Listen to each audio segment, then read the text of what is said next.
This is the 5th take. The sages in Tears of the Kingdom blow.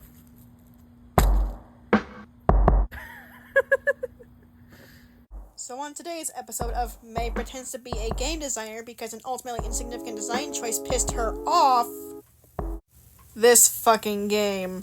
Specifically, this gaggle of bozos. Damn, these guys suck. Especially you three! And you two specifically make me wish I was never born. And we don't even talk about you. Wait, hold on.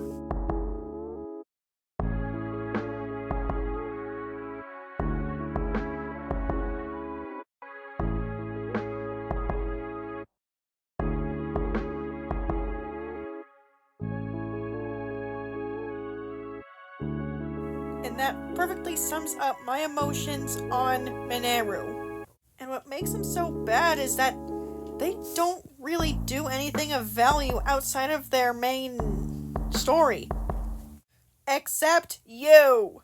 You are just as useless as you were in your main story as you are out of it. Why are you here?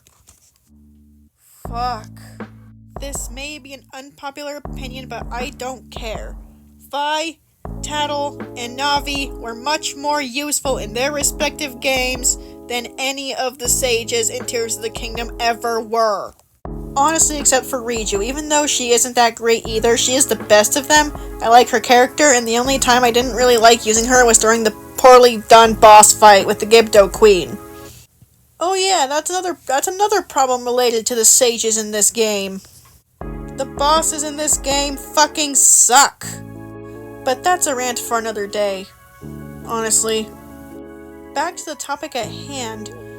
Nintendo has done good partners before. All of these are examples of good likable Nintendo partners. And one of them is ignored completely, Cappy. Let's start with why the Paper Mario 64 partners work so well, as an example.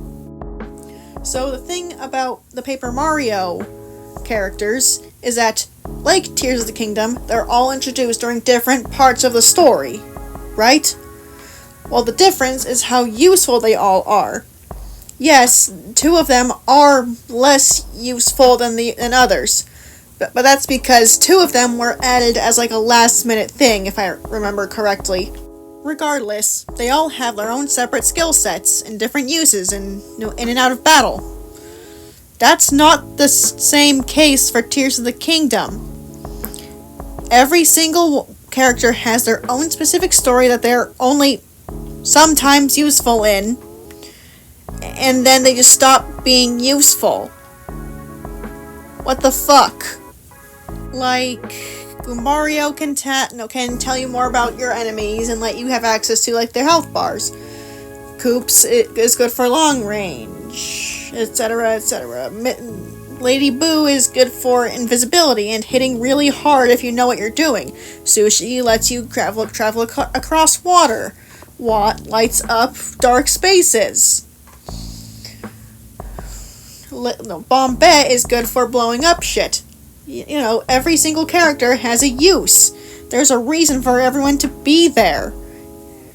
But it just feels like there's no reason for the sages to be here. And that sucks. Because all of these characters on paper are all very interesting. They go through very, like their own sort of story. But after that, they don't really serve much of a purpose unless you want to suffer, like I did. I haven't been trying to 100% this game, and they have been less than helpful. Fuck. My point is, it's like, there's a difference between how this game that I'm talking about and Tears of the Kingdom execute their, their way of, partners. Paper Mario 64 would not be the same without its partners. It would be nearly unplayable without them. But Tears of the Kingdom doesn't need its partners. They're here because they have to be, not because they do anything. And the Thousand Year Door is the exact same way, but better. The Thousand Year Door, in a way, takes things that were wrong with the previous version of Paper Mario, that being some of these characters were last minute additions and aren't very useful, and makes almost everyone almost equally useful, which is what Tears of the Kingdom should have done, making the characters useful.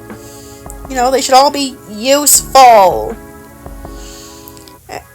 Even insignificant temporary party members like the Punios in this scenario, they serve a purpose. They have a reason to exist. Just because on paper Miss Mouse is a bad partner doesn't mean she doesn't have her uses. She's not completely useless. But that's because she's she's not a required character. The sages are all about as useful as Miss Mouse is in game, and they're all pretty much required. You have to do them. You pretty much have to do all of them.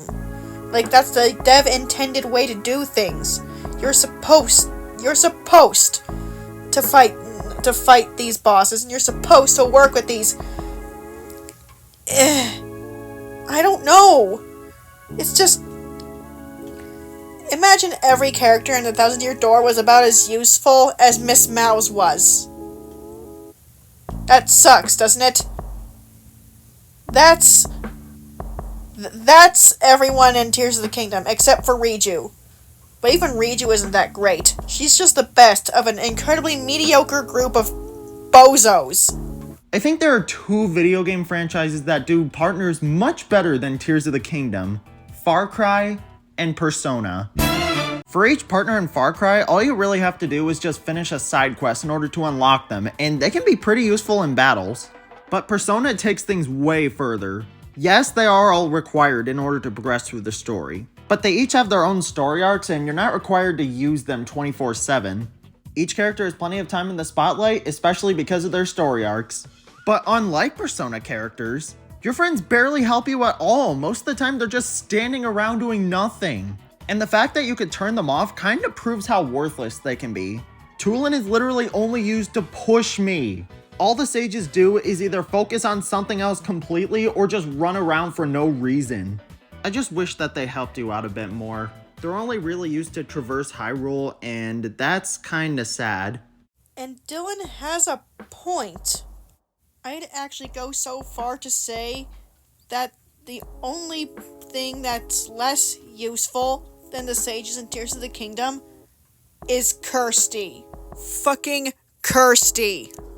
I guess the question now is, what can we really do to fix this? I have no fucking idea. I genuinely don't know how we can actually fix this, except for scrapping the mechanic entirely and doing something else. Like doing what, the the Champions did in Breath of the Wild, where you get, cool abilities from... I don't know what I'm fucking saying anymore. What am I doing with my life?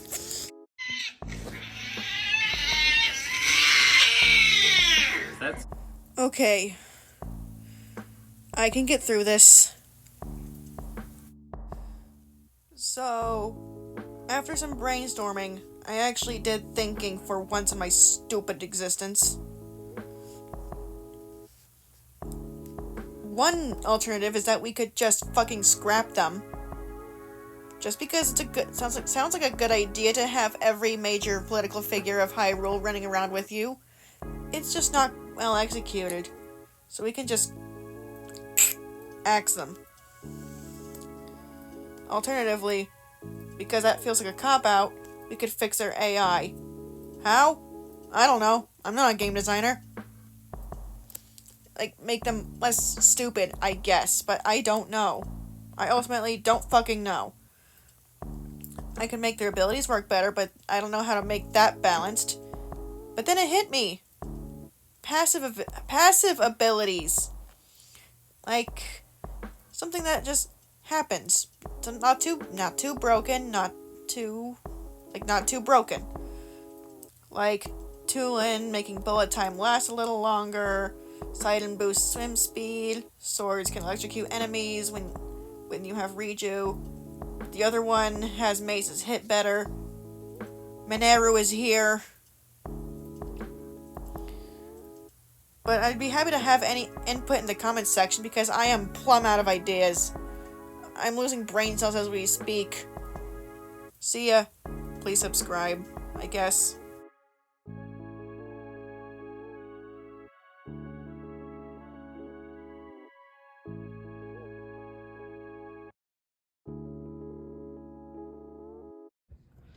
I fished it out of the fire pit, by the way. I wasn't actually gonna burn it. It's just for the funny.